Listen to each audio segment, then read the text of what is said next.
ದೇಶದಲ್ಲಿ ಕಳೆದ 10 ದಿನಗಳಲ್ಲಿ 3ನೇ ಬಾರಿಗೆ ತೈಲ ದರ ಏರಿಕೆ. ಪೆಟ್ರೋಲ್ 87 ಪೈಸೆ, ಡೀಸೆಲ್ 91 ಪೈಸೆ ಹೆಚ್ಚಳ ಮಾಡಿ ಜನರ ಜೇಬಿಗೆ ಕತ್ತರಿ. ಮೋದಿ ಸರ್ಕಾರದ ನಡೆಗೆ ವಾಹನ ಸವಾರರ ಆಕ್ರೋಶ.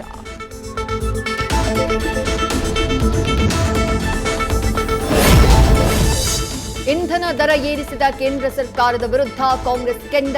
ಕಂತಿನಲ್ಲಿ ಜನರ ಹಣ ಲೂಟಿ ಅಂತೇಳಿ ಮೋದಿ ವಿರುದ್ಧ ಮಲ್ಲಿಕಾರ್ಜುನ ಖರ್ಗೆ ಕಿಡಿ. ದೇಶ ಆರ್ಥಿಕವಾಗಿ ಕುಸಿದಿದೆ ಅಂತ ಹಸ್ತ ಸಚಿವರಿಗೆ ವಿಜಯೇಂದ್ರ ಟಾಂಗ್.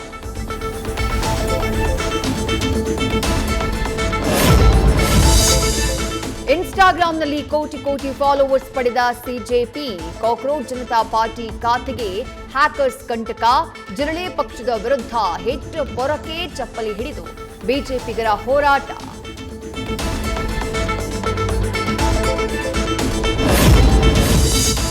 ರಾಜ್ಯಸಭಾ ಚುನಾವಣೆಗೆ ಮೈತ್ರಿಯಲ್ಲಿ ಬಿರುಕು. ಎಚ್ಡಿ ದೇವೇಗೌಡರನ್ನ ಮರು ಆಯ್ಕೆ ಮಾಡೋಕೆ ಬಿಜೆಪಿ ಹಿಂದೇಟು. ಕಾಂಗ್ರೆಸ್ನಲ್ಲಿ ಖರ್ಗೆ ಪಕ್ಕಾ, ಉಳಿದೆರಡು ಸ್ಥಾನಕ್ಕೆ ಲಾಬಿ ಜೋರು.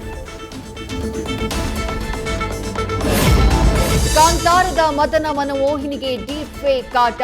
ಸಪ್ತಸಾಗರದಾಚಿಯ ಸುಂದರಿ bikini ಧರಿಸಿದಂತೆ fake photo.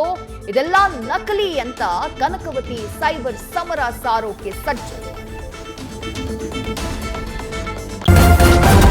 News first ನಿರ್ಭೀತಿಯಿಂದ ನಿಮ್ಮ ಪರವಾಗಿ.